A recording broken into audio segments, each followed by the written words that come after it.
అండి ఈరోజు రెసిపీ మెంతి జొన్న దోశ. అదేంటి అనుకుంటున్నారా?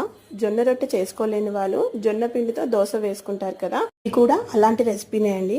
ముందుగా ఈ రెసిపీకి 1 కప్పు మెంతి కూర, పుదీనా, కొత్తిమీర, కరివేపాకు ఇవన్నీ మెత్తగా గ్రైండ్ చేసుకోవాలి. అవసరం అనుకుంటే కొన్ని వాటర్ కూడా యాడ్ చేసుకొని చాలా మెత్తగా గ్రైండ్ చేసుకోవాలి.